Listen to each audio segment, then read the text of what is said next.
മഹാപൗർണമി എന്ന് പറയുന്നത് വെളുത്ത വാവിൻ്റെ ആരംഭഘട്ടത്തിൽ ചെയ്യുന്ന ഒരു പൂജയാണ് മഹാപൗർണമി പൂജ. ഇതിന് ആ ദേവതകളുടേതായിരിക്കുന്ന സങ്കല്പം എന്ന് പറയുന്നത് ഹനുമാൻ സ്വാമിയാണ്.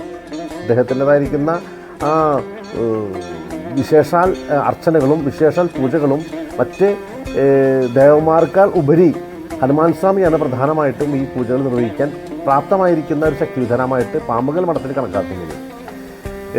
ഹനുമാൻ സ്വാമിയുടെ വടക്കേ ഭാഗത്ത് ഇരിക്കുന്ന ശിലയിൽ പൂർണ്ണമായും സ്വാമിയുടെ പ്രഭാവം ആവാഹിച്ച് അവിടെ ശക്തി വരുത്തി അവിടെ നിന്ന് മുട്ടറക്കൽ എന്ന് പറയുന്ന ഒരു ക്രിയ കൂടി അവിടെ ചെയ്യുന്നുണ്ട്. എല്ലാ ഭക്തരും വരുമ്പോൾ ഒരു നാളികേരം കൊണ്ടുവന്ന് ആ നാളികേരം സർവ്വ ഐശ്വര്യത്തിന് വേണ്ടിയും ദേഹജപരമായിരിക്കുന്നൊരു ബാധാദോഷ പരിഹാരത്തിന് വേണ്ടിയും കർമ്മബന്ധനം, അതുപോലെ തന്നെ വിദ്യാബന്ധനം, അതുപോലെ തന്നെ കുടുംബബന്ധനം മുതലായ ആ ബന്ധനാദി ദോഷങ്ങളൊക്കെ സ്വാമിയുടെ വടക്കേ ഭാഗത്തിരിക്കുന്ന ശിലയിൽ ബന്ധനം തീർക്കുന്ന ഒരു ക്രിയ കൂടി ഈ പൗർണമി നാൾ പൂജയിൽ ഉൾപ്പെടുത്തി ചെയ്യുന്നുണ്ട്.